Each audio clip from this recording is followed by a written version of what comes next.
Los invitamos a la conferencia Inteligencia Artificial, Seguros y Derecho, Ventajas Tecnológicas y Contingencias Jurídicas en un marco sin regular. La exposición estará a cargo del doctor Gonzalo Javier Vázquez, profesor del Departamento de Filosofía del Derecho en la Universidad de Buenos Aires, coordinador del Comité de Estandarización en Inteligencia Artificial del Consejo de la Magistratura de la Ciudad Autónoma de Buenos Aires, especialista en transformación digital de la acción pública del Institut National du Service Public de Francia y del SED Business School de Oxford, así como de la Universidad Tecnológica Nacional. Es doctor en Derecho Público, también por la Universidad de París en Nanterre. Estará moderado por el doctor Martín Sapiola Guerrico.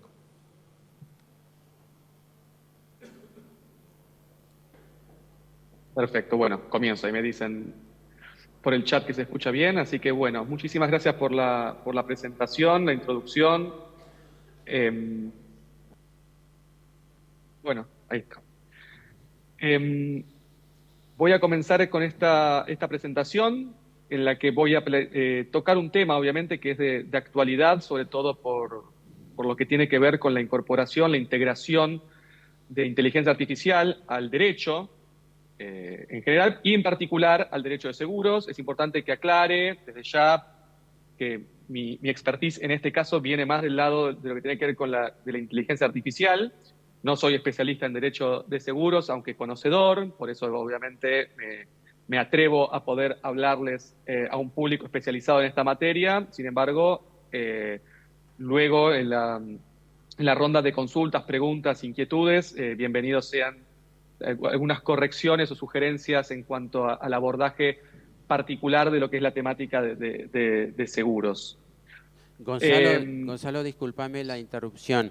No se está No, por viendo favor. tu presentación o quizás no empezaste Eso, la comparto yo, que eso es por lo que había preguntado. Disculpen, ya la comparto. Quería justamente saber, porque no está activado el uso compartido. Ahí mandé la solicitud, no sabía si la presentaban ustedes o yo. Ahí va. Discúlpenme.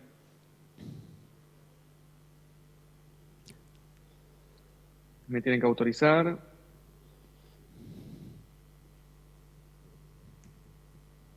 Ahí creo que... Lo tienen que autorizar para compartir. Bueno. Ahí creo que vamos a poder.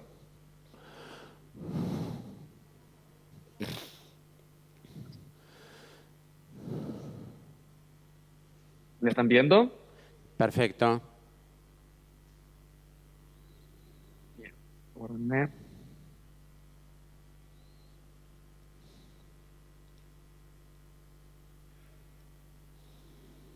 Un segundo que ordeno la de...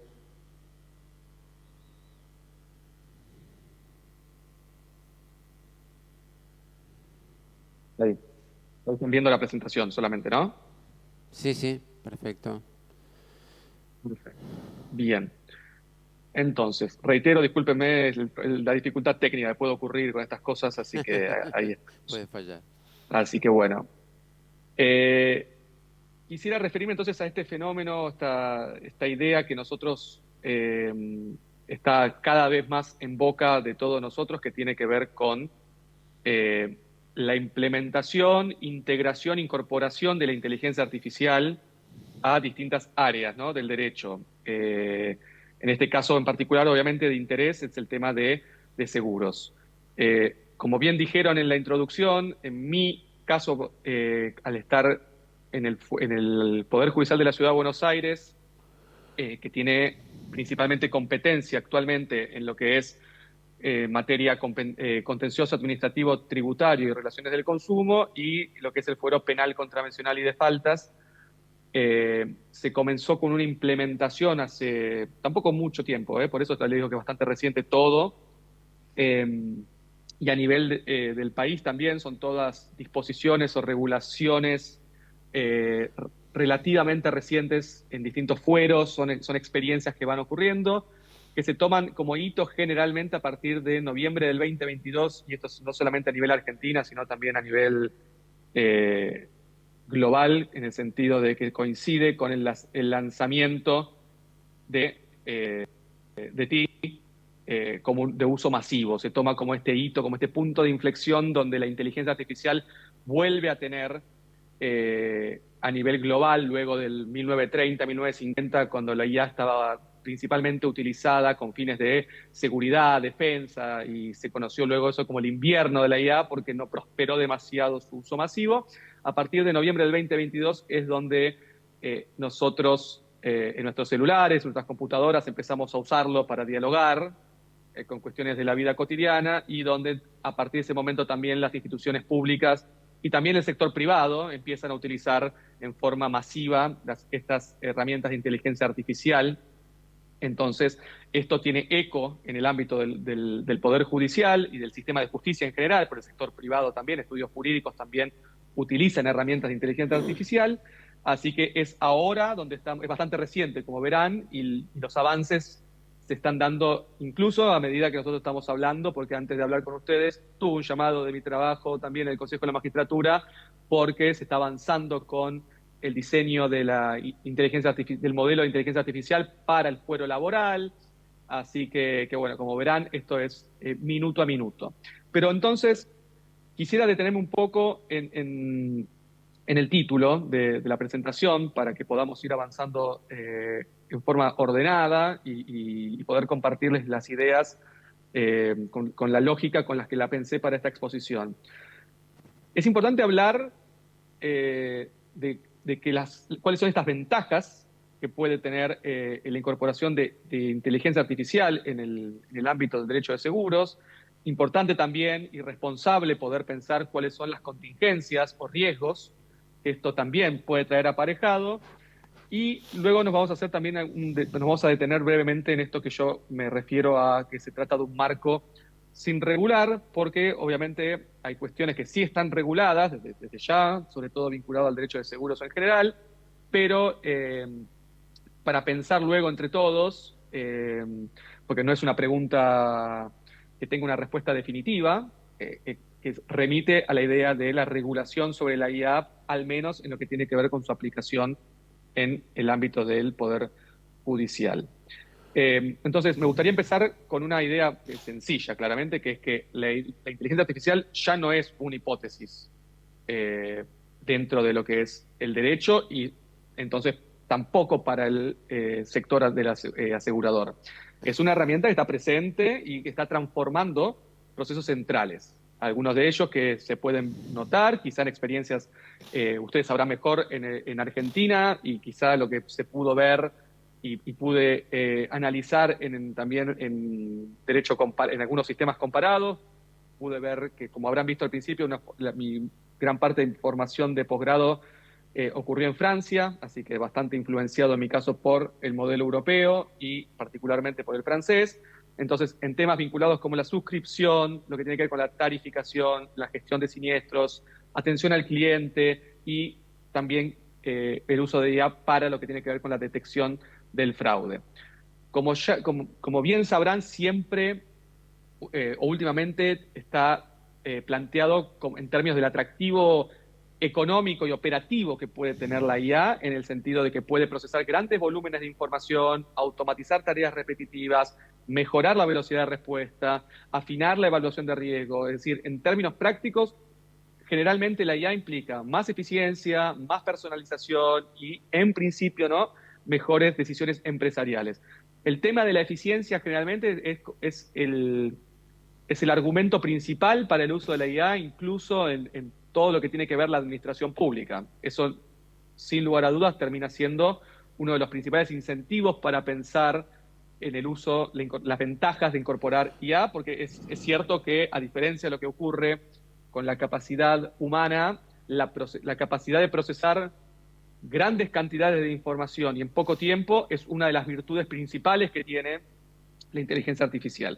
Y esto siempre me gusta aclararlo con esta visión de los principales instrumentos en materia de inteligencia artificial a nivel global, ¿no? Hablo de europeos y a nivel de los de UNESCO, que tiene que ver con la centralidad en el ser humano, ¿no? No solamente con el tema de lo que tiene que ver el control del uso de la herramienta, sino que la inteligencia artificial de algún modo viene o debería venir a potenciar algunas de las funciones que el ser humano puede realizar desde ya, pero que podría eventualmente, como en este caso digámoslo de este modo, nosotros todos podemos poner en una mesa un montón de expedientes y analizarlos. Vamos a tardar probablemente muchísimo tiempo, pero lo vamos a poder hacer. Lo que nos va a permitir la inteligencia artificial es ese mismo tiempo que nosotros tardaríamos, reducirlo significativamente y probablemente también podría detectar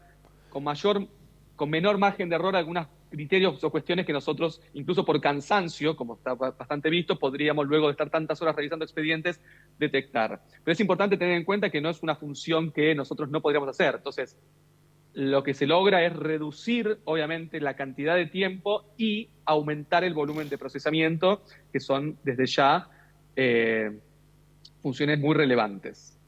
Entonces, lo que vamos a ver a continuación es algunas aproximaciones. Avísenme, ahí está, cambio de diapositiva. La IA específicamente en el seguro. El seguro es una actividad que históricamente trabaja con información. Y como les decía, la información es el input, ¿no? Es el material principal con el que trabaja las inteligencias artificiales. También trabaja con probabilidad, ¿no? Que es otra de las características principales de todas las herramientas de inteligencia artificial, porque acá hago algunas digresiones técnicas para que podamos entender. Si bien trabajan con lenguaje, las inteligencias artificiales, tengan en cuenta que los modelos como ChatGPT, Claude, Gemini, son conocidos como LLM, que son como modelos de lenguaje grande, trabajan claramente con lenguaje, pero la dinámica de utilización del lenguaje es probabilística. Lo que plantean a enorme velocidad y con enorme cantidad de palabras, conceptos, es la relación probabilística de que un concepto se relacione con otro a partir de un montón de información. Entonces, claramente esto funciona de este modo, funciona en líneas generales muy bien, salvo los casos como me voy a referir a continuación, que seguramente es un concepto que ustedes ya conozcan, que tiene que ver con la posibilidad de el error propio de la inteligencia artificial, que es el de la alucinación. Ahora bien, la IA no altera esta lógica, ¿no? del trabajo con información, de probabilidad, sino que la intensifica. Hoy la IA nos permitiría modelar patrones de comportamiento. Ahí abro, ¿no? Un gran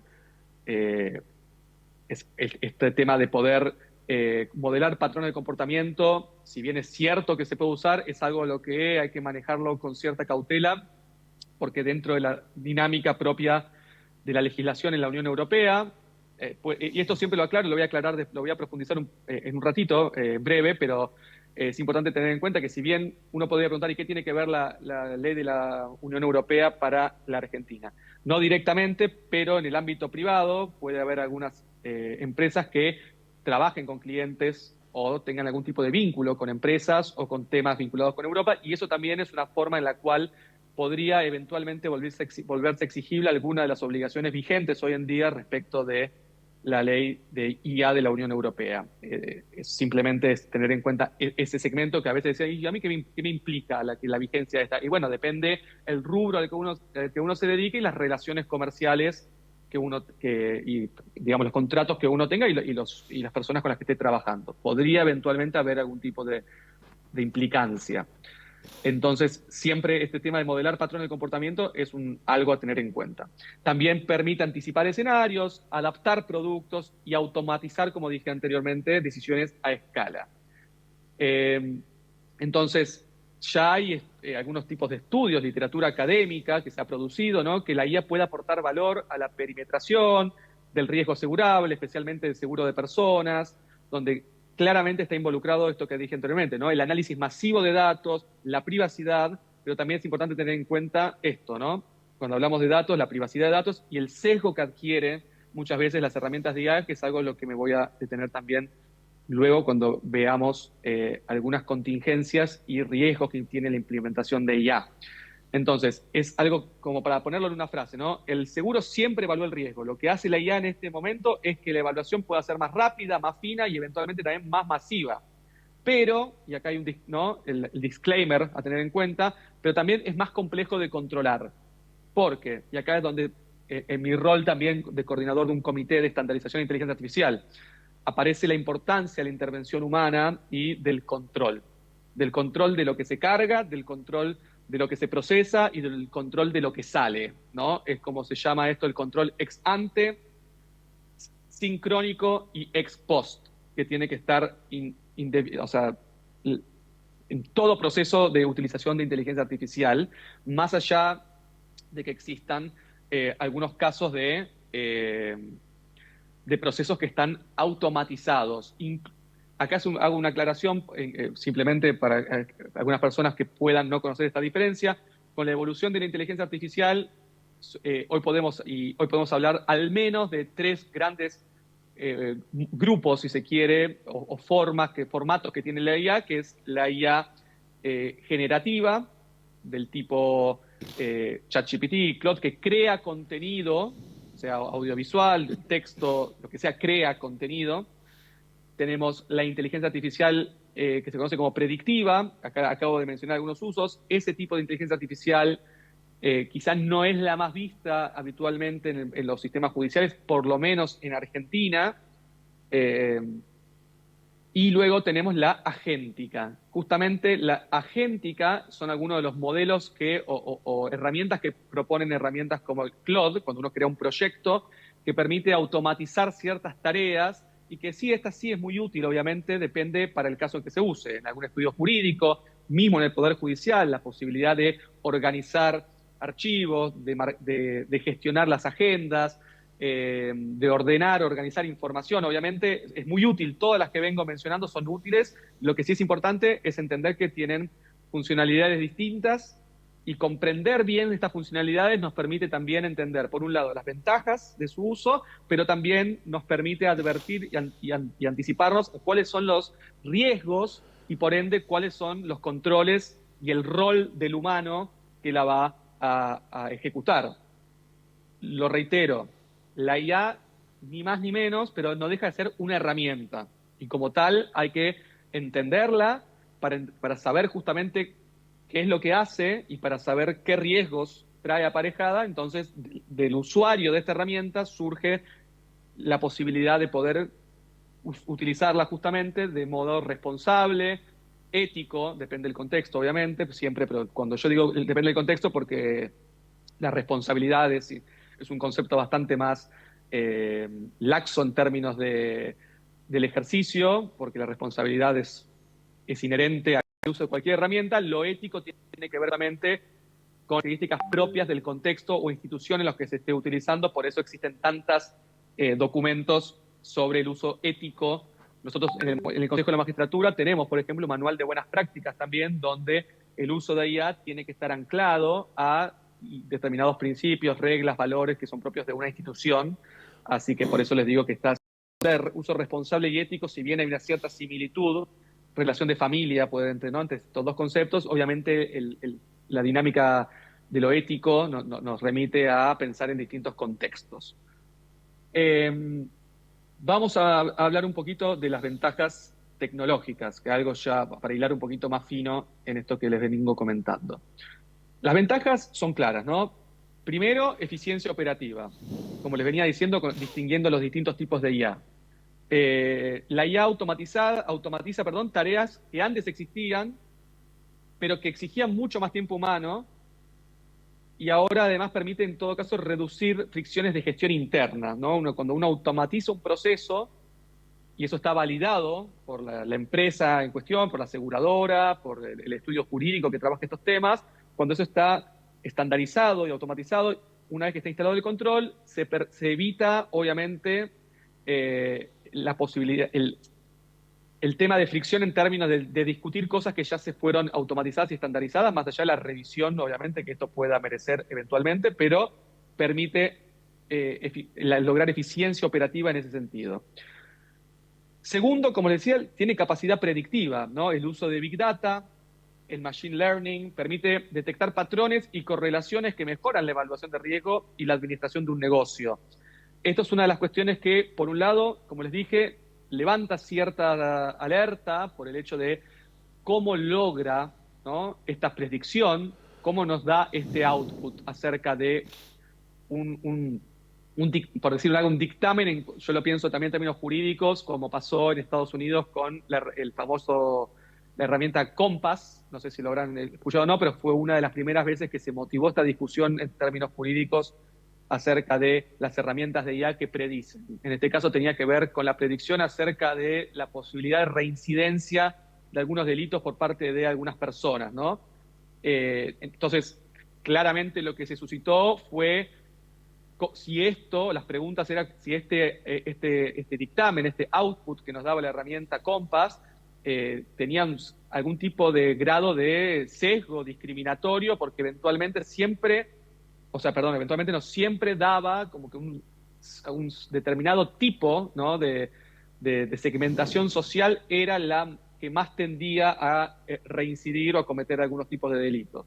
Y esto motivó luego el hecho de que el tribunal que intervino en ese expediente dijera que el uso de herramientas de IA era recomendado, era viable, siempre y cuando no fuera lo único que fundamentara una decisión. Es decir, uno no puede tomar el output directamente y sobre eso basar la decisión, porque requiere, como vengo diciendo, el control y el análisis y el juicio humano. Entonces, claramente, el Big Data y el Machine Learning como características propias de algunas inteligencias artificiales sí supera la capacidad de procesamiento de información propia del ser humano. Eso no cabe duda, porque tendremos otras características, tendremos otras virtudes, pero lo que tiene que ver con capacidad de procesamiento, ya previo a la inteligencia artificial, sistemas de computación, aplicaciones, permitían hacer este tipo de procesos mucho más rápido y con menor, en algunos casos, error que nosotros. Entonces, en ese caso sí, es como yo lo digo en algunos cursos, la técnica a lo largo de la historia ha permitido que los seres humanos podamos ver las cosas mucho más chiquitas que existían, que el ojo humano no detecta, a través de microscopios, y hemos podido ver cosas que están muy lejos gracias a los telescopios. Entonces, el ojo humano es brillante, no soy oftalmólogo, pero sabemos todos las virtudes, ¿no?, y las características y lo increíble que es la dinámica de la visión, pero aún así tiene limitaciones en cuanto a lo chico y a lo grande. Entonces la técnica ha logrado que el ojo permita, con el uso de herramientas, ver más chico y más grande. Lo mismo podemos decir de inteligencia artificial en cuanto a funciones de procesamiento e incluso a cuestiones cognitivas, en el sentido de esto, de poder asistir a razonamientos complejos y donde intervienen una gran cantidad de datos, que eso desde ya complejizaría muchísimo nuestro poder cognitivo e incluso el tiempo en que nosotros lo podemos procesar. Vuelvo a las ventajas, pero no quería dejar de hacer este hincapié, porque estos conceptos de Big Data y Machine Learning están asociados a la IA permanentemente, pero es importante entenderlos en su contexto.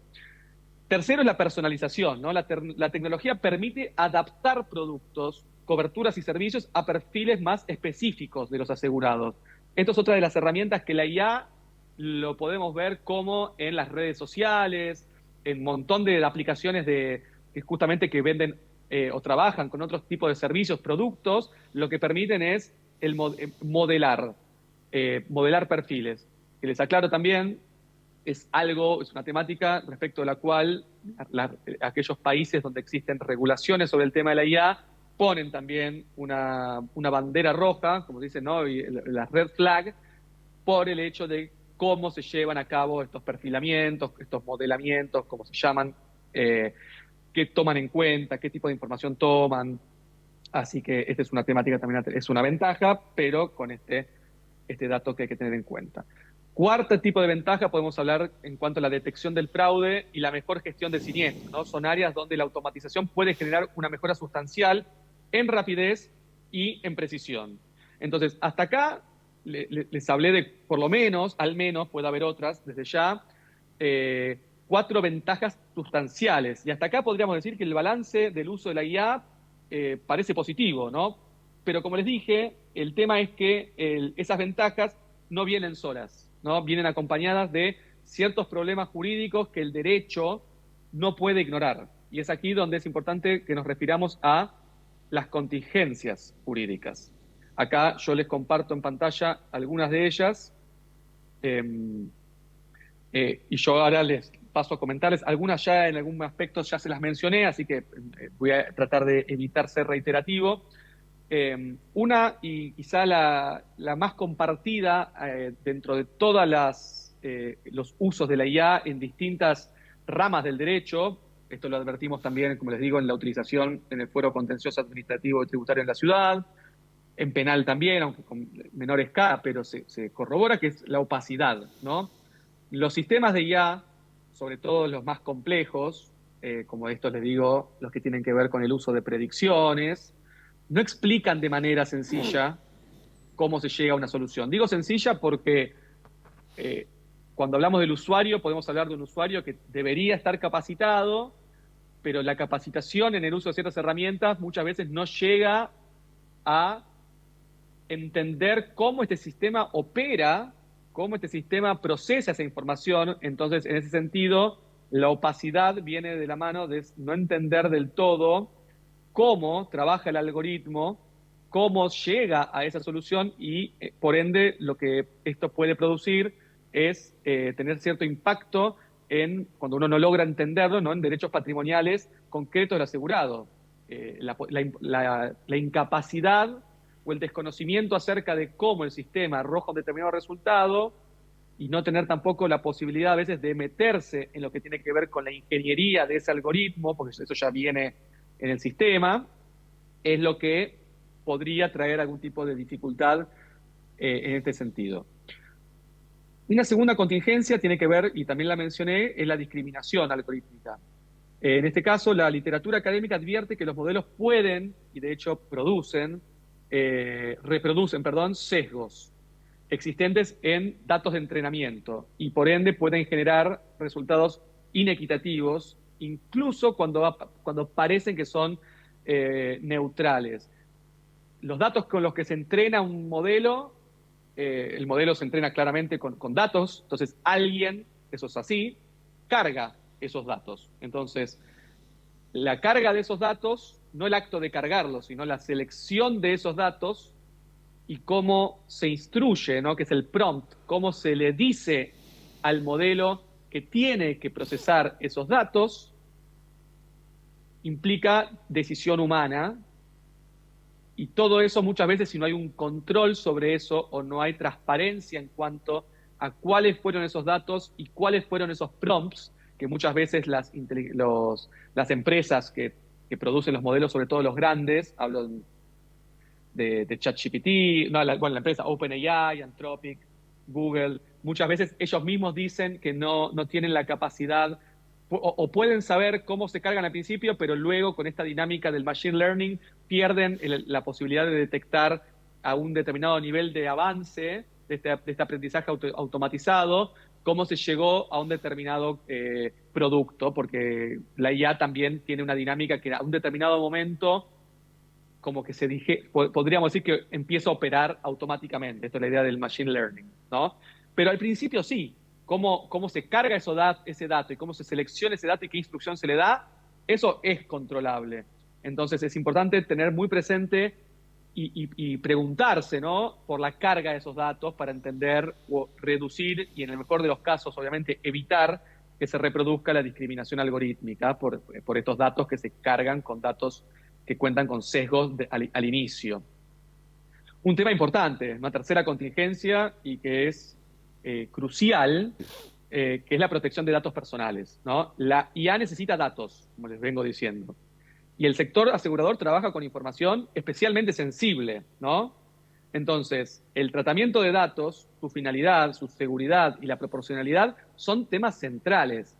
En este sentido, nosotros en Argentina, me adelanto un poco porque no lo voy a tocar con el tema regulatorio, el tema de datos, pero tenemos una ley de protección de datos que trata el tema de datos que está bastante desactualizada, por no decir completamente desactualizada, respecto de la dinámica de la IA que tenemos hoy en día. Todo el procesamiento de datos que utilizamos hoy en día a través de estos sistemas de inteligencia artificial no refleja claramente nada de lo que esa ley prevé hoy en día. Es por ello que muchos abogados y abogadas especializadas en la materia de datos hace rato vienen pidiendo que una adaptación de esta ley, una reforma para que podamos tener una mayor posibilidad de proteger justamente el uso de datos personales, datos sensibles, cuando se procesan dentro de herramientas de inteligencia artificial. Una cuarta contingencia es la responsabilidad, ¿no? Si una decisión automatizada genera un daño, el problema no se resuelve diciendo, bueno, y esto también ocurre para el ámbito del Poder Judicial, ¿no? Bueno, lo hizo el sistema. Imagínense, esto lo aclaramos muchas veces como si los jueces utilizan. Nosotros en la ciudad tenemos un modelo que automatiza el tratamiento de de las ejecuciones fiscales. Desde que AGIP manda la constancia de deuda hasta la sentencia de trance y remate, eso está automatizado. Obviamente hay pasos procesales que tienen que ser validados por el magistrado o la magistrada, que es lo que se conoce como human in the loop, es decir, que siempre en estos casos, aunque esté automatizado, se producen escritos y sentencias sobre, pero tiene que ser validado porque tiene que ser leído por el responsable y decir esto que se genera automáticamente está bien. Obviamente bien fundado y bien armado. Pero justamente si llegara a haber algún error, ni el magistrado, ni en este caso ninguna de las personas que utilicen IA en ninguna rama del derecho, puede decir, ah, bueno, esto lo hizo el sistema. No, siempre hay que poder establecer y definir quién responde, ¿no? En el caso del seguro, tendríamos que poder pensar la aseguradora, el desarrollador, el proveedor, quien debió implementar el modelo. Es decir, aquí se amplía, de algún modo, el abanico de personas que podrían tener cierto grado de responsabilidad en la medida que el sistema de IA esté incorporado al proceso por una decisión, no porque una persona quiso utilizar IA por su cuenta cuando ese uso no estaba autorizado. En ese caso, claramente hay una responsabilidad previa que le cabe a la persona que utilizó alguna herramienta de IA sin la autorización debida. Y la quinta contingencia, y la última que aquí detecto, es la validez jurídica de una decisión automatizada. Porque, como les dije antes, eventualmente debemos preguntarnos. Yo les dije al comienzo que esto, al ser tan actual, todavía nos seguimos haciendo preguntas. En algunas cosas las tenemos bastante charladas y hay bastantes consensos, y respecto a otros aspectos todavía no tenemos todas las respuestas, ¿no? Entonces, si la respuesta jurídica puede o no reducirse a aceptar o rechazar, ¿no?, la tecnología, debe preguntarse si hubo información suficiente, si hubo revisión humana, si existió trazabilidad y si el procedimiento respetó estándares mínimos de transparencia y control. Estas temáticas que a mí particularmente me convocan, me interesan, de hecho son parte, este último tema en particular, de mi proyecto de investigación postdoctoral que estoy haciendo en la UBA sobre temas de argumentación jurídica y la incorporación de inteligencia artificial, convocan a estos pensamientos, ¿no? A estas reflexiones acerca de cómo se transforma el rol del ser humano, abogado, abogada, magistrado, magistrada, empresa, aseguradora, en esta cadena cuando se incorpora la inteligencia artificial, que pareciera que nos lleva solamente a una discusión técnica por momentos y a una discusión en términos de eficiencia, que como les dije al principio, es muy convocante, es muy llamativa en términos, como les digo, incluso económicos, que no está mal pensarlo en términos económicos en el sentido de decir, me reduce los tiempos, me permite tener más clientes, me permite asegurar más personas, eso está perfecto. Lo que sí es importante siempre es tener el correlato que viene de esto, de la mano de esto. Y acá quiero preguntarles, perdónenme, porque como verán, este tema me apasiona y a veces hablo bastante. Si venimos bien de tiempo para presentar algunas ideas más. Gonzalo, yo quisiera aprovechar Sí. tu función en el Consejo de la Magistratura de la Ciudad de Buenos Aires para hablar un poco del uso de IA, hacerte algunas preguntas del uso de IA en el sistema judicial. O sea, somos todos Obvio. abogados, gran mayoría abogados de seguros, gran mayoría también litiga. Entonces, nos importa mucho el frente judicial, ¿no? Perfecto. Recientemente, después de Ferrari, del fallo de la Corte de Ferrari con Levinas, que determinaron que el Superior Tribunal de la Ciudad era superior tribunal de las cámaras, de distintas cámaras nacionales radicadas en la ciudad. Mucha resistencia inicial, empieza a haber aceptación y hablo de noticia, no de dato duro. Se habla de que se ha cuadruplicado la cantidad de recursos extraordinarios que recibe el Superior Tribunal de la Ciudad. Están comprando un edificio adicional y ya pensando en utilizar inteligencia artificial en alguna parte del proceso de tratamiento, no digo de juzgamiento, de tratamiento de los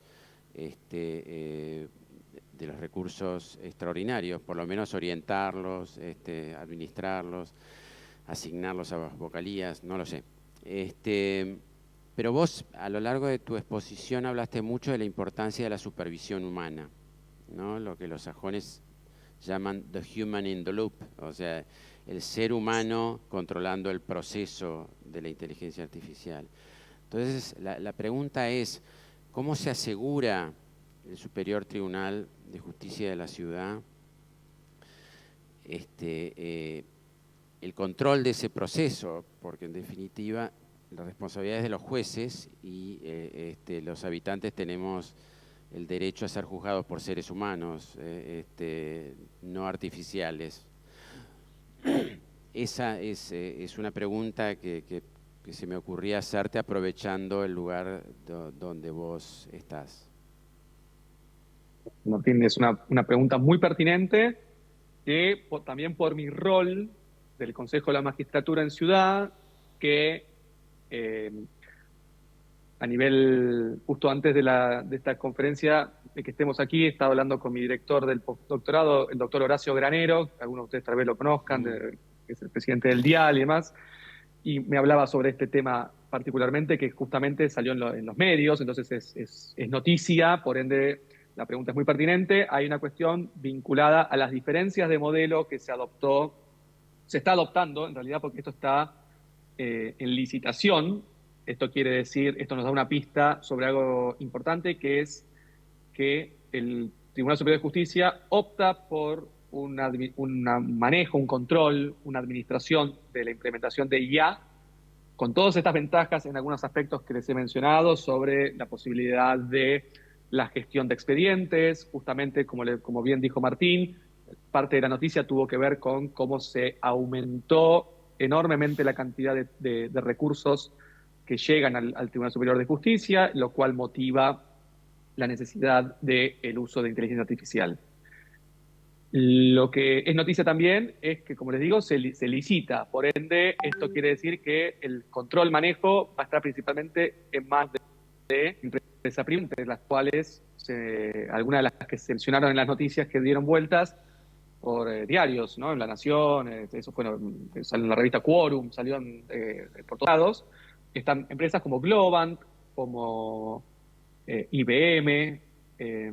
Esto per se es meramente descriptivo, lo que es un modelo distinto a, por ejemplo, el que el Consejo de la Magistratura adopta, que tiene que ver con una dinámica de gobernanza, se podría decir, autónoma, interna, que tiene, o sea, sin que exista cierta dependencia tecnológica del sector privado. Esto no quiere decir per se que el hecho de contratar o que esto lo gestione una empresa privada que tiene un know-how y una expertise en el área, claramente es un modelo. Esto no ocurre solamente en el Tribunal Superior de Justicia, ha ocurrido incluso en otros países que eligen licitar y contratar empresas. La preocupación de Martín es la preocupación incluso que han manifestado algunos gremios, también fue noticia recientemente, creo que ayer, el tema de necesitamos información, ¿no?, acerca de cómo, si van a usar IA, esa IA va a estar en manos privadas, más allá de que el Tribunal Superior de Justicia obviamente tiene su autonomía y tiene su dirección de informática y tiene toda una regulación, reglamentación interna de cómo maneja la información más allá de la inteligencia artificial, se entiende que esto en algún momento tiene que ser parte del proceso de comunicación de cómo va a gestionarse, cómo va a procesarse, que es justamente parte de la transparencia que se requiere comunicar hacia los justiciables, los abogados, las abogadas que tramitan expedientes ante el Tribunal Superior de Justicia, porque no alcanza con decir justamente que se va a utilizar IA porque hay muchas causas, sino que justamente gran parte de lo que se tiene que poder conocer es cómo se va a utilizar, sobre qué procesos se va a utilizar y eventualmente, con esto que les venía comentando, transparentar. Lo ideal sería todo, ¿no? Cómo. El cómo es fundamental y la transparencia sobre eso debería ser entera. Pero bueno, se aspira por lo menos a que en algún momento se pueda tener información acerca de cómo esta implementación se va a llevar a cabo y sobre qué procesos justamente. Pero esa inquietud que me acaba de transmitir Martín es una inquietud, como te digo, que incluso algunos gremios ya han manifestado y que también incluso colegas me han comentado, pero como todavía la licitación no se terminó, esperamos que cuando esto se concrete, el Tribunal Superior pueda comentar, difundir acerca de cómo se va a gestionar esto. Lo que yo les puedo comentar como ejemplo, es como la contracara en términos de modelos, ¿no? Esquemas, como les digo, el Consejo de la Magistratura de la ciudad optó por un esquema de gobernanza propia. De gobernanza propia, ¿qué quiere decir? Que la Dirección General de Informe, primero creó un comité de estandarización en inteligencia artificial, que es el que tengo el privilegio de coordinar. Este comité está integrado tiene un presidente, en este caso es el doctor Horacio Corti, tiene una vicepresidenta, que es la doctora Genoveva Ferrero, que es la secretaria general de Administración y Presupuesto, y luego está integrado por la Secretaría de Innovación y por la Dirección de Informática y Tecnología, que son obviamente en el mundo de lo que vivimos viendo hoy en día, las direcciones de informática de los organismos públicos e incluso de los sectores de las empresas, si las tuvieran, están cumpliendo un rol fundamental porque el diálogo entre el derecho y la tecnología tal vez no tuvo nunca como hoy tanta necesidad de ser llevado a cabo, ¿no? Entonces, nosotros pensamos un sistema en el cual la herramienta principal de IA que nosotros manejamos se llama MIA, M-I-A, que tiene 3 funcionalidades hoy en día, que tiene que ver con un asistente que nos permite dialogar sobre expedientes, un resumidor general de expedientes y, como les comenté anteriormente, la posibilidad de automatizar el trámite de las ejecuciones fiscales. Pero todo eso, como se dice, corre internamente, es decir, todo ese sistema lo gestiona, lo administra, lo controla el Consejo de la Magistratura a través de su Dirección General de Informática. La única relación que el Consejo de la Magistratura puede tener, o tiene, por una cuestión de capacidad técnica y de inversión, nunca nos olvidemos que todo esto hay como una cuestión medio oculta, no oculta porque sea conspirativo, oculta porque es una cuestión de comprensión del proceso.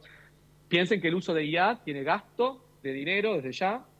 No hablo solamente de los $20 que uno paga por su ChatGPT o por Claude, sino que cuando se usa inteligencia artificial a nivel de un organismo público, privado, cuando se usa en cantidad, el gasto de tokens ¿no? es mucho mayor al que nosotros podemos tener para nuestro día a día con nuestro ChatGPT, y de gasto energético, ¿no? Entonces, lo que el Consejo de la Magistratura tiene es que MIA, nuestro modelo, corre a través de una API, ¿no? Como un puente seguro por ChatGPT. Pero es como si fuese un puente seguro por el contrato que tiene el Consejo de la Magistratura con OpenAI de que el procesamiento de mucha de la información que tenemos corre por acá, pero no sale de este circuito. Modelo distinto al que, obviamente, si nosotros pusiéramos, por ejemplo, a OpenAI a administrar la IA del Consejo de la Magistratura, donde tendría acceso y decisión sobre toda la información que nosotros tenemos. ¿Alguna pregunta del público? Ahí atrás. Sí. Le está llevando el micrófono. Sí, sí, sí. Buenas, no sé si se escucha bien. Sí. Sí, perfecto. Quería preguntar por ahí en específico si utilizás, no en el consejo, sino vos en tu día a día, alguna IA en particular, o si crees que cualquiera puede servir con un buen entrenamiento, y en ese caso, si vos tenés prompts o algún prompt particular para entrenar a tu IA antes de, nada, para por ahí cometer menos errores o demás. Una pregunta como usuario Buena pregunta. particular. Sí, está bien, perfecto. Sí, en mi caso, hubo una mudanza que creo que le pasó a varias personas. Lo habrán visto también en noticias, quienes siguen este tipo de informaciones, que de hecho repercutió en la baja de algunas suscripciones de ChatGPT a Claude. No sé si lo vieron, que hubo una tendencia medio migratoria de una aplicación a otra, que tiene que ver justamente en el caso particular mío, pero también se verificó, se ve a nivel mayor escala, tiene que ver con la capacidad que tiene la herramienta Claude de poder agentizar. ¿Qué significa esto? De poder generar proyectos y automatizar tareas, ¿no? Esto es decir, particularmente, obviamente, a veces se puede hacer estas preguntas de cómo hago tal receta, cuánta cantidad. Eso sí, bueno, eso es una tendencia a dejar de buscar en Google y ahora se le pregunta a la IA. Eso generalmente no tiene demasiada incidencia.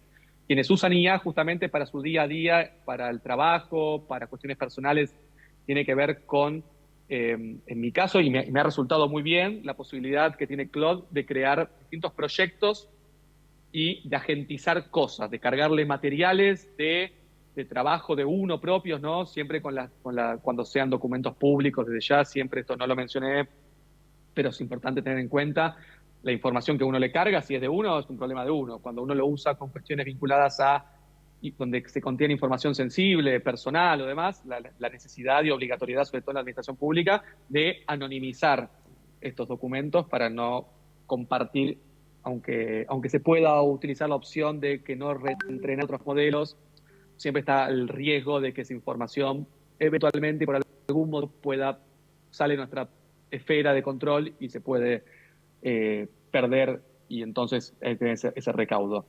Así que en mi caso, por esa razón de que permite agentizarse muy bien, uso Claude. Y en términos de prompt, en realidad sí, estos proyectos lo que permiten es, cuando uno crea un proyecto en Claude, es la posibilidad de darle instrucciones, ¿no? Que en realidad son los prompts. Muchas veces se le puede pedir, cuando uno tiene una idea de para qué creó ese proyecto, se le puede preguntar a la misma IA, cuando uno tiene la finalidad clara, obviamente, cuáles serían este tipo de instrucciones. Yo lo que suelo decir respecto al prompt, a los prompts en general, es que con el avance de las IA como están hoy en día, promptear termina siendo bastante más fácil de lo que cuando se lanzó hace un tiempo, que había cursos de prompting y este tipo de cosas que eran quienes lo hicieron, no sé si alguno de ustedes los hizo, además, y sin desmerecer, porque en ese momento obviamente era bastante más incipiente. Hoy terminan siendo instrucciones bastante claras y precisas las que uno les puede dar, siempre y cuando uno tenga en cuenta qué quiere, ¿no? Ese proyecto, agentizarse. Si yo cargo un proyecto, por ejemplo, para la coordinación de una maestría en la Universidad de Buenos Aires, y le cargo una serie de documentos, por ejemplo, una instrucción que suelo dar siempre es: solamente lee estos documentos, no vayas a buscar nada fuera de estos documentos, porque así lo que hago es reducir, por ejemplo, el riesgo de alucinación. Y eso es importante porque cada vez que yo interactúo con ese agente para preguntarle información sobre una cohorte o una materia, esto que lo otro, no me va a buscar en internet, no me va a buscar o inventarlo, va a buscar solamente en esos documentos. O si uno lo usa para búsqueda de cierta información, decirle que solamente busque en repositorios académicos, este tipo de cosas. Claramente es un paso indispensable que muchas veces los usuarios omiten, a veces por desconocimiento, que tiene que ver con cada vez que uno crea un agente, cuando alguien quiere trabajar un proyecto en este sentido, sí o sí tiene que dar una serie de instrucciones para que la interacción con la herramienta sea fructífera. Si no, obviamente el riesgo es muy alto de que alguna información que nos arroje sea interesante o relevante para nosotros, pero que en el correr de la conversación pueda traer algún tipo de error o alucinación que muchas veces termina siendo indetectable para el usuario que no está habituado a usar estas herramientas. Carlos Estevenet quería hacer una pregunta. Sí. Hola. Buenos días, la Sí, sí. verdad te felicito por la presentación, realmente muy clara. Es difícil encontrar presentaciones así tan claras, así que felicitaciones. Mi Muchas pregunta, yo me gracias. quedé con tu último slide, que es respecto de la regulación, ¿no? Y la pregunta es muy directa. ¿Cuál es tu idea? Es decir, evidentemente la ley de datos personales coincido contigo, está totalmente desactualizada. Y esto, más que una actualización, es una nueva regulación. Entonces mi pregunta, sospecho que por tus antecedentes en Francia vas a estar más inclinado por lo que está haciendo la Comunidad Europea en la segmentación de riesgos en cuanto a la utilización, o te inclinás más por lo que se están haciendo en Estados Unidos, donde se da un marco de mayor libertad en ese aspecto, ¿no? ¿Cuál es tu opinión respecto a la regulación? ¿A dónde tendría que tender, ¿no? Bien, muchísimas gracias por el comentario y por la pregunta, que es muy pertinente. Es cierto que hay una tendencia, en Europa es claro el tema de la tendencia regulatoria, porque tiene la IA, lo que es la IA Act, pero es importante también tener en cuenta que el retroceso que hubo en el propio, no sé si estuvieron al tanto, que están trabajando incluso desde el año pasado en una especie de ley ómnibus, porque no logró implementarse en su totalidad. Había un esquema de implementación paulatino y una cierta cronología que se detuvo también porque hubo cierta resistencia del sector privado, pero también cierto reconocimiento por parte de las autoridades de la Comisión Europea en darse cuenta de que quizá una regulación tan exhaustiva, ¿no?, limitaba podía traer ciertas trabas al desarrollo.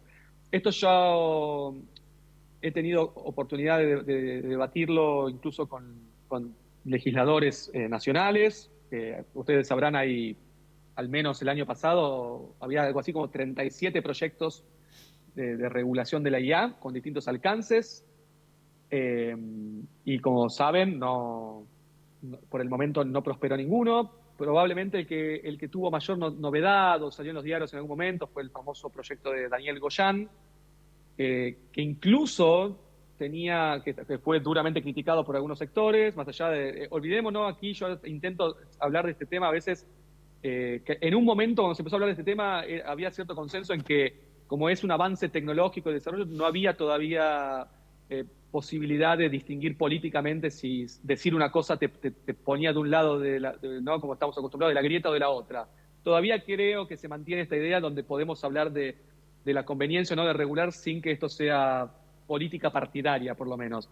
Pero cuando salió lo de Goyan, es cierto que se puso en términos políticos, y es cierto que la ley incluso creaba organismos de control, es decir, parecía como que iba incluso más lejos que la ley de la Unión Europea en términos de control, ¿no? Y es cierto que el modelo norteamericano podría ser la contracara de lo que sería el europeo, porque esto no hay una regulación a nivel federal, o sea, de todo el país. Hay algunos estados que sí han avanzado en algunos modelos regulatorios, esto ustedes bien saben por la configuración administrativa de Estados Unidos. Hay algunos estados que sí han avanzado en regular algunos aspectos y otros que no. Y acá se pone en juego esta dicotomía, ¿no?, sobre que regular es un obstáculo para la innovación y el desarrollo. Y yo en algún momento, como les decía, pude hablar con algunos legisladores, no tanto en materia de asesorarlos yo a ellos, pero sí en el diálogo para pensar estos temas.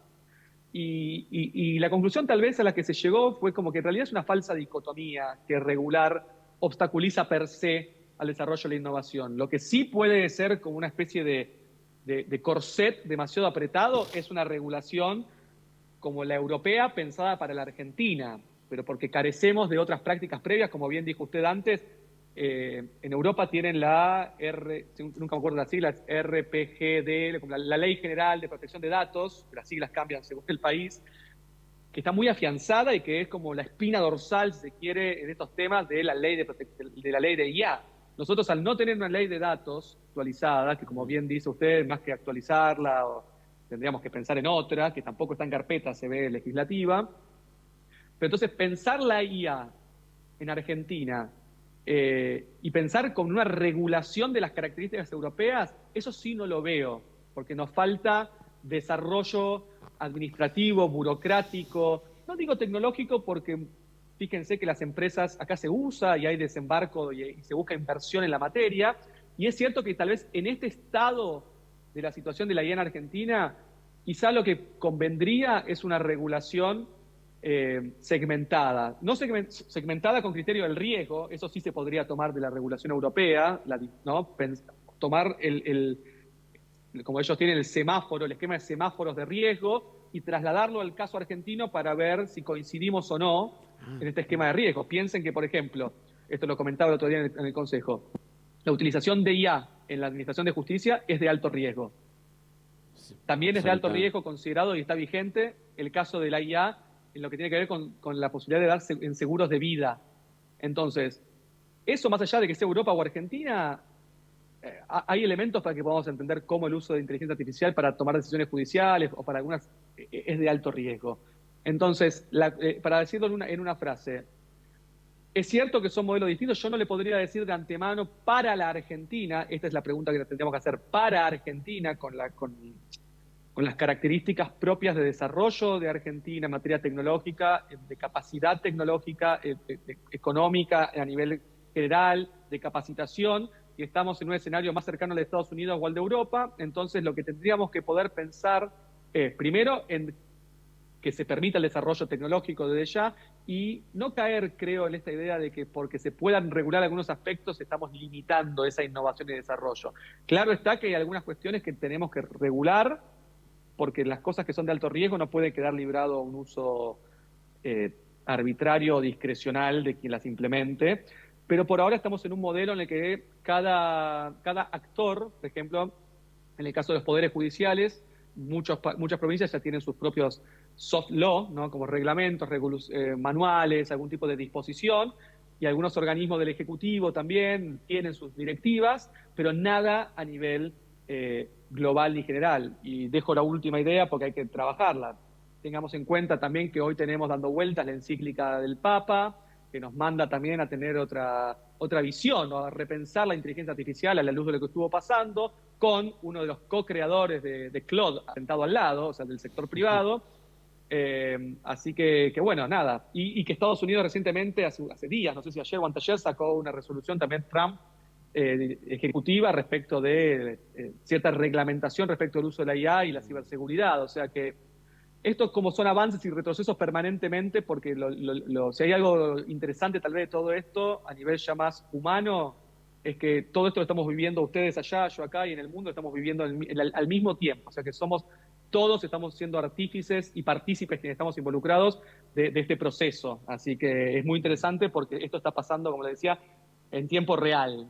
Y estamos siendo partícipes porque quienes estamos metidos en esto, de algún modo, pero también estamos metidos como usuarios, así que somos responsables desde el uso hasta que están en posición de decisión. Así que espero haberte, por lo menos, no te dije una respuesta definitiva, pero por lo menos creo haberte dado un panorama. Muchas gracias, Gonzalo. Acá me informan por cucaracha que estamos muy excedidos de tiempo.